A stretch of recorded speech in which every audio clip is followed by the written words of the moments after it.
Big deal for this week undoubtedly has to be the mega investment by global giant Google in Jio Platforms. This is the 14th investment in the last few months and aggregating to over $20 billion of investments that has come in Jio Platforms, the digital arm of Reliance Industries. A big investment, but let me throw two important data points. This is the largest fundraising which has been done by any private company globally, so the biggest round that has been done by Jio Platforms, and on the other hand, aggregating to an amount which is much higher than what the entire startup ecosystem in India had raised whole of last year.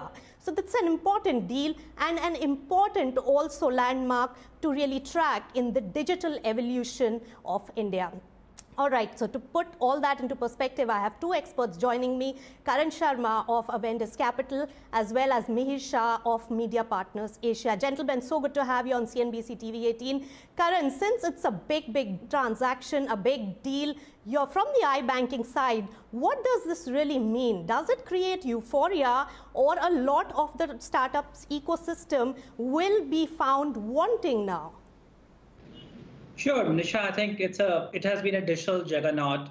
I think what has really validated is that Indian ecosystem can absorb big dollars and can deliver returns on those big dollars.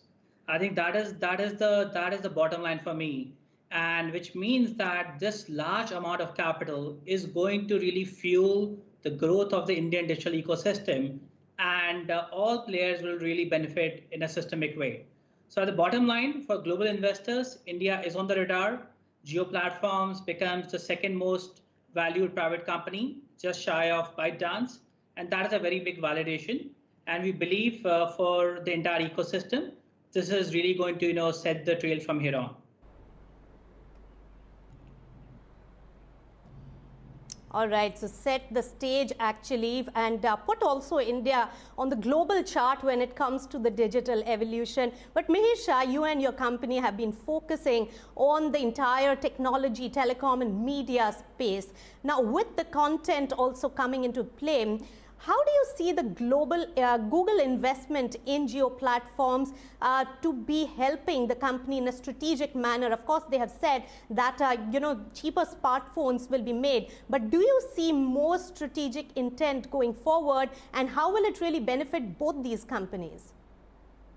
Sure, I think the Google Jio partnership is very strategic in nature. It's a win-win proposition for both the parties, because if you see from a Jio point of view, it allows Jio to form to kind of now have a smartphone at a very low cost compared to the cost of feature phone. So what that does is it suddenly opens up a market for them, the 350 million odd mobile users, which are currently being catered by 2G and 3G operators.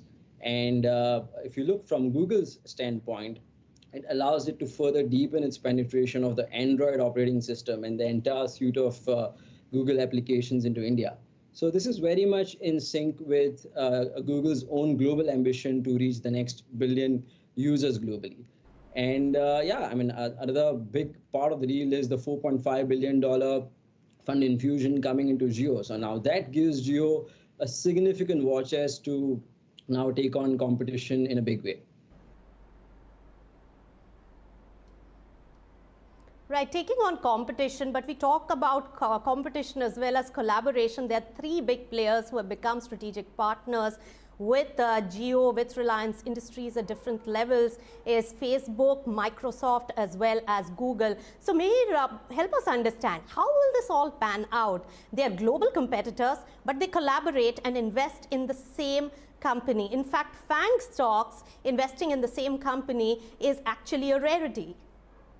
Yeah, I mean, it's a very interesting question, Nisha. So if you see all the names which you just mentioned, they fiercely compete with each other at a global stage. But as far as India is concerned, their role will be very much demarcated. So if you look at Facebook's investment and partnership with Jio Platforms, the focus here will be more towards monetizing the most scale platform that they have, which is WhatsApp.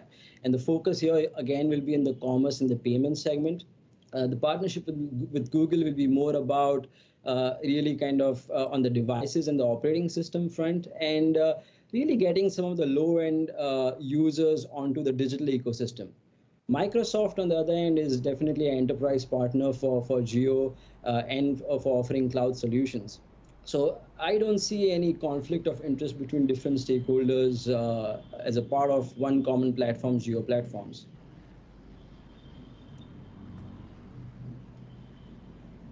Right. Karan, when you speak to several investors and you have also been a party to many such fundraising plans, how has the overall investor mindset changed? And also with this big change coming in the global setup, also in the new normal, what is it that the investors are eyeing right now? Sure. So Nisha, it's been a very interesting evolution. The Indian digital ecosystem can be compared to a startup, where our first phase was really, adoption. Second was engagement. That's where people started consuming content and commerce. And this phase is really monetization and tapping into the profit pools, which is what is usually a growth stage. So in a way, this deal has pretty much announced that Indian digital market is entering into the growth stage or the early growth stage, which means that global investors are becoming more comfortable that it is not just going to be their capital, which will be used to build a market. There are other ecosystem players who are really helping build the market, and there could be companies who could really follow on those trails and really leverage the platform and the capabilities of these larger companies that makes all the efforts far more capital efficient. I think always there's a big question mark for global investors on timing, especially in early maturity markets like India. A deal like this gives a lot of comfort that a lot of capital is going to get invested in the ecosystem and the rest of the ecosystem can really benefit. So as a startup, this is really the growth stage is where this Indian ecosystem is getting into, and that is attracting global pools of capital. Over the last couple of years, we have started to see a lot of engagement from global tech funds, from sovereign funds, from corporate venture arms, and from the usual conventional private equity firms, which have stayed away from investing in the Indian tech sector. All of that has changed, including some of the recent investments in Jio Platform and some other companies that have started to evolve very rapidly. And more importantly, when we are now talking to first-time funds, funds which have just been set up, they are teams which really maybe spun off from other bigger kind of vehicles, but which are sitting on a lot of dry gunpowder. For the first time, they are explicitly including India as an investment avenue in their fund charters, which means they are looking at this market in a serious way. And my final comment on that is, with whatever is happening on the global geopolitical front, including relationships with China and US, and similarly with other markets, I think India is emerging as a very strong alternate for global large growth equity to invest and make significant returns in a market like India. So overall, investor sentiment has started to turn very positive for the market. Yes.